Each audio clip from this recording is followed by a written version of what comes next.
It's been a beautiful, beautiful couple of trading days since we broke out of that range. In my last video, Uncle talked to you guys about that chop range. You guys remember the chop range I talked about? Last Friday's price action was similar to Monday's price action. This was pre CPI.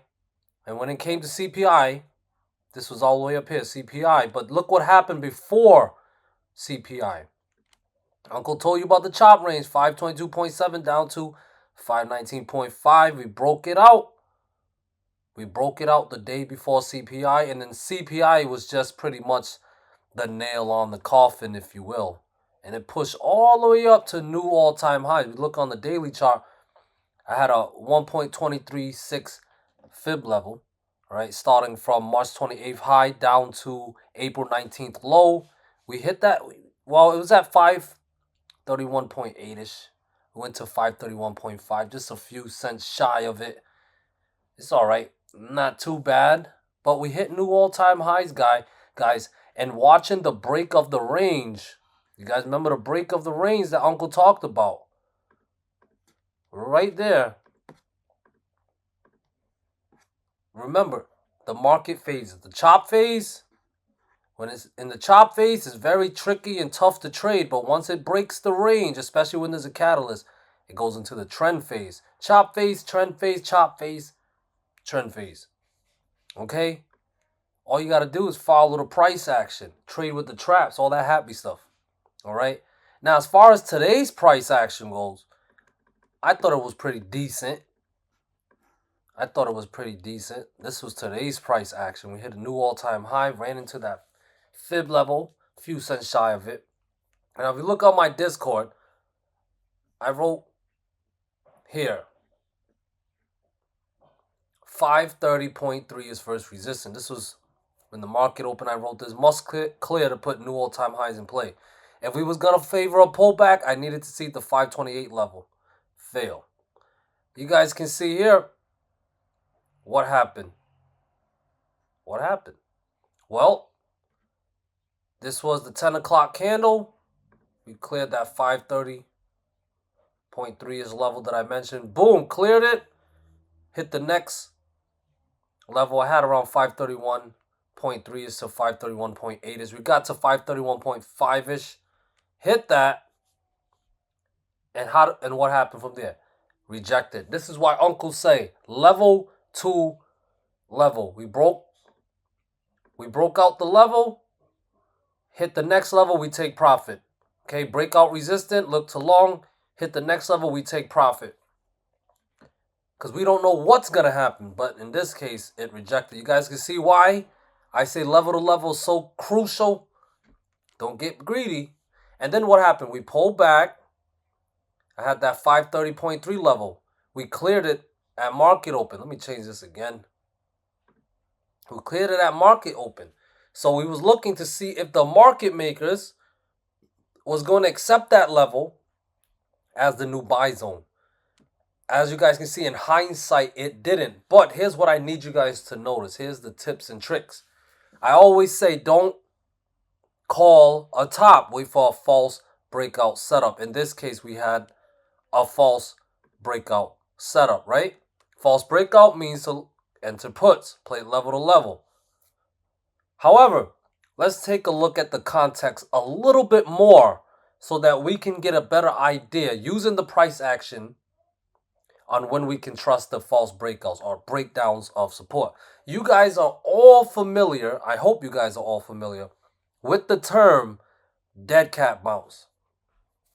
One of the best ways, using price action, right? One of the best ways to be able to trade the breakdowns is using the dead cat bounce as a context. Okay, you guys can see here, we had a bounce off support. However, when it bounced, what happened? Did it go out and break resistant level? No, it did not. Did it go and retest resistant level? No, it did not. It came up short of it, and from there, it broke down the support. So you see here, it tested the support first, ran through the through the orders. If there was any buy orders, it just absorbed it. The market makers absorbed it. got the dead cat bounce. So now when it retested again, all the orders were likely absorbed, thus having nothing to stop it from breaking down. And that's exactly what we got. So we got this false breakout setup that was coming off of a dead cat bounce. A lot of times when I see rejections from resistance level, I say, well, if it's strong enough to break down support, I will trust it. But even that, it's a little bit tricky, because if it hit this resistance level and then just quickly breaks it down without bouncing first, going through it, it could be a false breakdown setup intraday. But what is more safer than that? What's a more safer entry for puts? When you see something like this, of this context, it tests the support, it bounced off support. However, it doesn't go to a new high. It doesn't go to the previous high. It gives us a lower high, right? Dead cat bounce, lower high, breakdown of support, false breakout setup. Okay? Now, the things that I'm trying to teach you guys right now is, it might not be valuable to someone that's trying to get rich quick. But let me tell you something about trading. Trading is a get rich slow scheme. If you try to make it a get rich quick scheme, you're going to end up getting broke really fast. Okay? Get rich slow. Focus on your growth. Focus on developing the right mindset and consistency. And then when you build all that up, you can scale up. Could possibly be making more money. But it's all a process that does not take one day. It doesn't take it might even take more than 1 year. Okay, that's what paper trading is for, guys. Paper trading. Anyways, I hope you guys got something out of this on when is it safe or safer to look to short or play false breakout. But yeah, once we got that false breakdown of 530.3, Uncle alerted in the group. Oh, that was actually the breakout setup. That's when we cleared 530.3. When we did clear 530.3, Uncle did alerted that in the group as well. But I wanted to talk about the shorting setup. Yeah, right here, 530.3 failed, put in 529.5 and 528 in play. Nice setup, false breakout, boom, push it down. Beautiful, guys. Did you hear me mention anything about indicators or anything like that, or the news? I bet the news had a lot of people bearish. That's probably why we hit new all-time highs. It's manipulated, guys.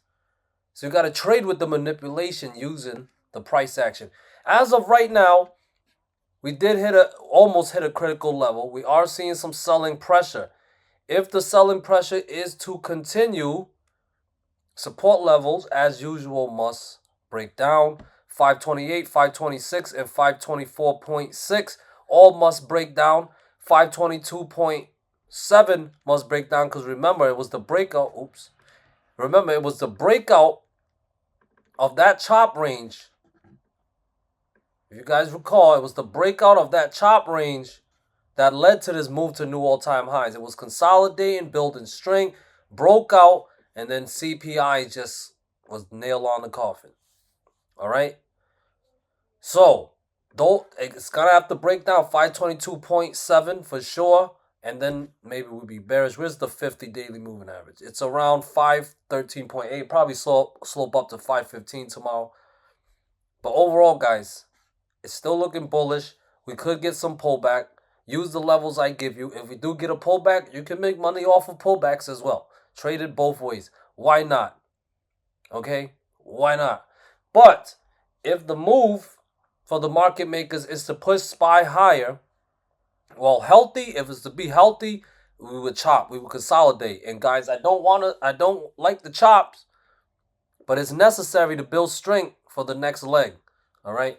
So if it chops, without breaking down support, and then it clears 530.3 and 531.8, yo, we are bullish, guys. We are bullish. We're heading to a new all-time highs. Don't argue with the price action. It never works out. It never works out. All right, guys? So here's QQQ.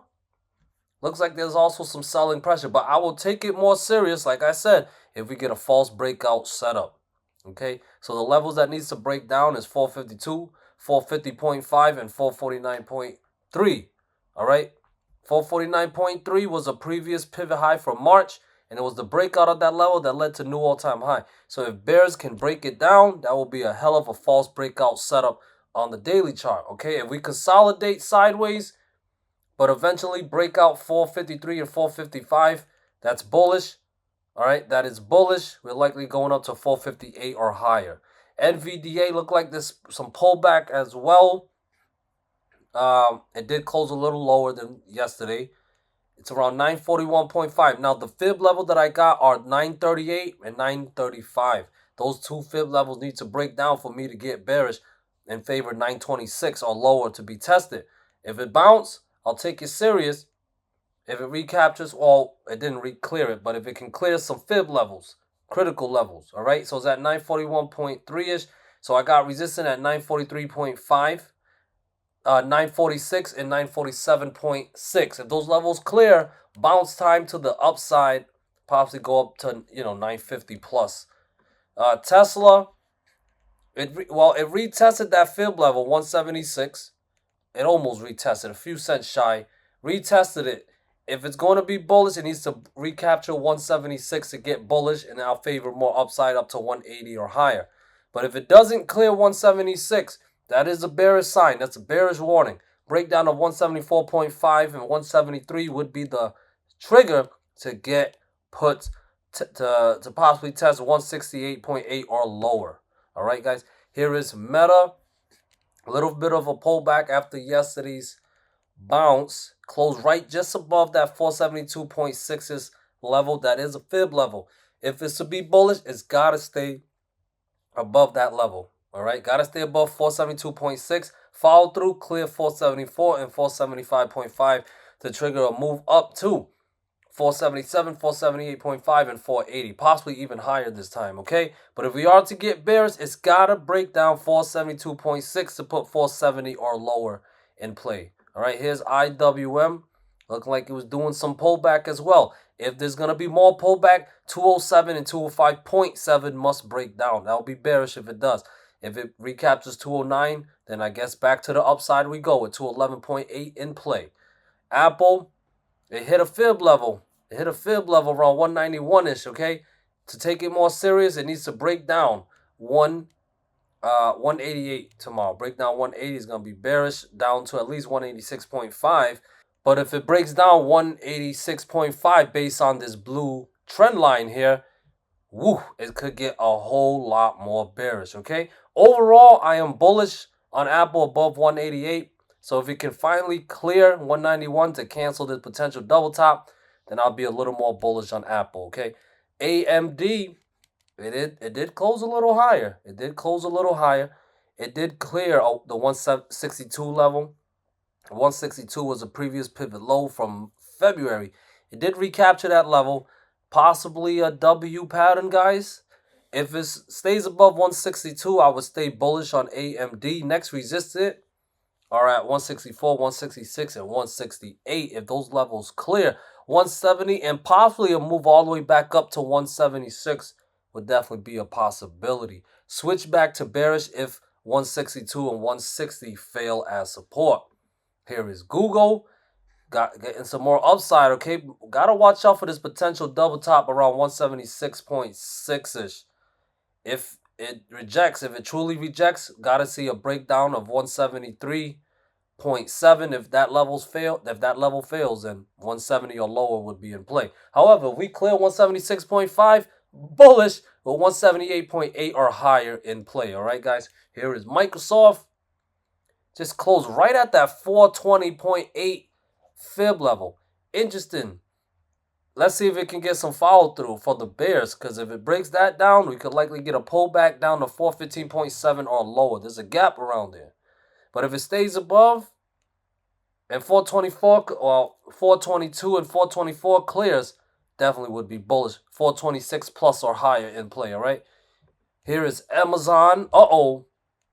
Still getting rejection from that fib level. All right, we got 2 days in a row we're getting rejection from that fib level, 186.6-ish. Follow through would definitely be to break down 183.5 to put 179 or lower in play. Okay, I can't quite get bullish right now unless 186.6 is recaptured. Here's BA, definitely got a nice bounce. It closed and cleared that 181.5 fib level. However, we still got to watch out for this potential double top. If 184.6 clears, definitely going to go higher. The 186.8, 189, and 191.7 in play, all right? If 181.5 breaks back down, then there's a good chance we sell back down all the way to 177.5 or even lower, all right, guys? Look to react. And here is Bitcoin testing and lingering around that 50 daily moving average, the 50 DMA. It's got to stay above 65.1K some way, somehow. As long as above, bullish. But if it breaks back down, that's a false breakout. Below 65.1K is bearish, with 63.1K and 60.5K, and possibly a drop all the way back down to 56.5K is in play. All right, guys, here is the dog pool. 528.6 is what we have on the dog pool today, over 48%. About 48% of activity was there. And then the rest was right around the 530.9 level. All right, 530.9, 530.7-ish, right around there. Let's take a look at the flows. It's probably going to malfunction again. It's bearish. Uh-oh. It's bearish, guys. Bearish at all-time highs. Who knows what? Triple Q is bearish. IWM is bullish. Tesla's bearish. NVDA is bullish. Nothing for Apple. AMD is bullish. Amazon is bullish. Microsoft is bullish. Beto is bearish. PA is bullish. Did I get Meta? Meta is bullish. And I think that's it, right, guys? I think I got everything. AMD. Yeah. All right, guys. Thank you guys so much for watching. Good luck. Let's finish the week strong tomorrow. Peace.